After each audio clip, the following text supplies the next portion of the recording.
मुरादाबाद के कटघर थाना इलाके की रहने वाली एक मुस्लिम दंपति ने अपने परिजनों और पुलिस की ज्यादतियों से परेशान होकर अब हिंदू धर्म अपनाने की मांग उत्तर प्रदेश के मुख्यमंत्री योगी आदित्यनाथ से की। इनका कहना है कि इनका विश्वास मुस्लिम समाज के उन संगठनों से उठ गया है जो मुसलमानों के लिए बड़ी बड़ी बातें करती है। AIMIM के पूर्व जिला अध्यक्ष मोहम्मद रुवैद साबिर और इनकी पत्नी समीना परवीन ने मुरादाबाद SSP के सामने पेश होकर के न्याय की गुहार लगाते हुए धर्म परिवर्तन करने की बात अपने शिकायती पत्र में लिखी और कैमरे के सामने आकर भी हिंदू धर्म में आस्था जताते हुए धर्म परिवर्तन की बात दोहराई है। दंपति का आरोप है कि उन्हें रुवैद की बहनों ने फर्जी मुकदमों में फंसा दिया और इस साजिश में उनके पिता भी शामिल हैं। उन्हें संपत्ति से अलग करने के लिए एक षड्यंत्र के तहत झूठे मुकदमों में फंसाकर परेशान किया जा रहा है।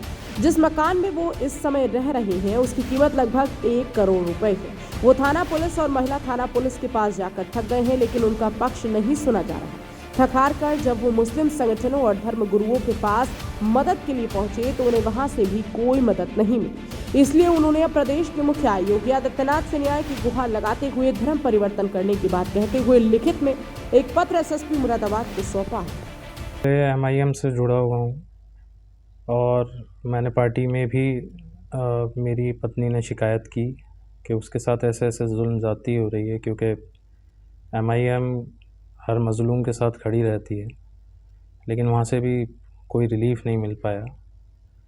अब हम थक चुके हैं, इतने फर्जी मुकदमे हो चुके हैं कि पुलिस को अपनी गुहार लगाते लगाते अपनी दास्तां सुनाते सुनाते हम थक चुके हैं, लेकिन कोई कार्रवाई करने के लिए तैयार नहीं है।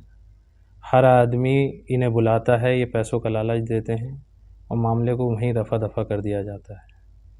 जैसे आप और हम यहाँ बैठे हुए हैं, आप देख पा रहे हैं कि सांस लेने तक का भी एक ज़रिया नहीं है। जो हमारे बेसिक राइट हैं कि किराएदार से भी आप बिजली और पानी का अधिकार नहीं छीन सकते, हमें उन अधिकारों तक से वंचित कर दिया गया है। इनके फादर यानी मेरे ससुर, मेरी कुंवारी साली, हर आदमी जो बेचारा इसकी तबीयत देखने भी आ जाता है, उसको बलात्कार के मुकदमों में, उसको 307 के मुकदमों में घेर लेते हैं। जब तक ये अपने घर से पैसे लेकर आ रही थी, जब तक सब सही था। आज इनके वालिद का इंतकाल हो गया इसी वजह से, इन लोगों के टॉर्चर करने की वजह से। हमारा जो बहनोई है मोहम्मद परवेज़, वो एक अधिवक्ता है और वो अपनी वकालत के बल पर गुंडाई दिखाता है। इनफैक्ट हमें कचहरी तक में पैरवी नहीं करने देता है। वो कहता है कि मैं वकील हूँ, तुम्हारी कहीं कोई सुनवाई नहीं होगी, और ये हकीकत भी है कि हमारी कहीं सुनवाई नहीं होती। जो खुद 313 का मुलजिम है मोहम्मद परवेज़, वो एक क्रॉस FIR कराता है सिविल लाइन थाने से 307 की। उसकी 307 के FIR में पुलिस हम पे दबिशें मारती है और उसे रिलीफ देती है। ये पुलिस का रवैया है, महिला थाने की जो पुलिस है वो ये उसका रवैया है। क्यों ऐसा, आखिर क्यों है, हो क्या रहा? क्योंकि हमारे पुलिस पहले हमें ऑफ़र देती है कि आपके पास कुछ देने के लिए है, हमारे पास देने के लिए कुछ नहीं है। क्योंकि हमारे पास खाने के लिए कुछ नहीं है तो उन्हें देंगे कहाँ से। जहाँ हम बैठे हैं ये मकान किसका है, कितने का कॉस्ट होगी, सी क्या होगी? ये लगभग 1 करोड़ रुपए का मकान है। 3 बहनें हैं मेरी, भाई कोई है नहीं, घर में सबसे छोटा हूँ। इसीलिए मुझे दबाया जा रहा है कि किसी सूरत से मैं घर छोड़कर भाग जाऊँ और सारा माल दौलत मेरी बहन और बहनोई ले लें। कप्तान साहब मिले हैं, नेक्स्ट स्टेप क्या आपका? नेक्स्ट स्टेप यह है कि हम हिंदू होना चाहते हैं और हमें योगी जी माननीय मुख्यमंत्री पर पूरा भरोसा है, क्योंकि ये सब समाजवादी के गुंडे हैं। ये मोहम्मद परवेज़ भी समाजवादी का गुंडा है, बहुत पुराना, और ये हमारे पापा हैं वो भी समाजवादी की ही विचारधारा से जुड़े हुए हैं। इसीलिए वो इतना जुल्म ज़्यादती हम पे कर रहे हैं। शादी के फ़ौरन बाद से ही मेरे ससुराल वालों ने मुझे बहुत ज़्यादा परेशान किया। शादी से पहले भी एक लौता लड़का है ये कह के अच्छा खासा दहेज मांगा। उसके बाद भी लगातार मेरे फादर से पैसों की डिमांड करते रहे। जब मेरे पापा के पास पैसे ख़त्म हो गए, नहीं है तो कहाँ से दें। उसके अलावा फिर हमें धमकाना शुरू कर दिया, झूठे मुकदमे करने शुरू कर दिए। मेरे पास जो जेवर था मैंने गिरवी रख के इन्हें पैसे दिए। उसके बाद झूठे मुकदमों पे इतना आ गए, रेप केस, सबसे बड़ी बहन ने रेप केस कराया कोर्ट से 376 का। उसके बाद मेरे ससुर ने 307 का केस कराया कोर्ट से। फिर उसके बाद मेरी सबसे छोटी नंद ने 376D 120B गैंग रेप का कराया टांडे से, जो कि स्पंच हो चुका है, उस पर FIR लग चुकी है।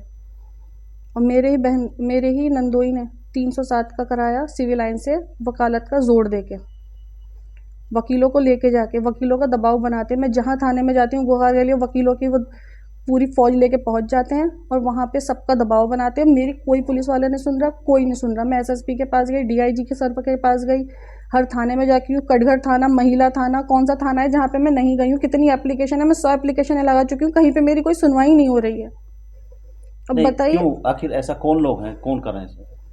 मेरी नंदों ने घर पे कब्जा कर रखा है मेरी सास के इंतकाल के बाद, मेरे नंदोइयों ने कर रखा है, मेरे ससुर को लालच देती दूसरी शादी करा देंगे, वो दूसरी शादी के लालच में पागल हुए पड़े हैं, वो चाह रहे हैं बस शादी हो जाए किसी तरह, और ये हम छोड़ के चले जाएं घर बार, और ये चाहते हैं कि मुझे तलाक दे दो, इनकी दूसरी शादी करा दें। कितनी कितने पैसे की प्रॉपर्टी होगी जो 1 करोड़ की है ये। मैंने एसएसपी सर से ये बात करी, अगर मुझे अब न्याय नहीं मिला, अगर मुझे अब मेरी परेशानियां ख़त्म नहीं हुई, मुझे अपना हक चाहिए, मैं अपने घर पे रहना चाहती हूँ, मुझे बिजली पानी चाहिए, मुझे वो सारे हक चाहिए, मैं इस घर में रहूँ, मुझे झूठे मुकदमों से मुक्ति चाहिए, मुझे अपने शौहर की नौकरी चाहिए, मुझे न्याय चाहिए। नहीं मिला तो मैं धर्म परिवर्तन करूँगी। फिर मैं इसलिए ही मैंने सबको बताया है, मुझे बाद में कोई परेशान ना करे, जान से मारने की धमकियाँ नहीं, जैसे कब मिल रही हैं, अगर कर लिया तो जान से मार देंगे। कौन दे रहा था धमकियाँ? मेरे ससुराल वाले। मुरादाबाद से पीयूष शर्मा की रिपोर्ट, एक्सप्रेस न्यूज अमरोहा।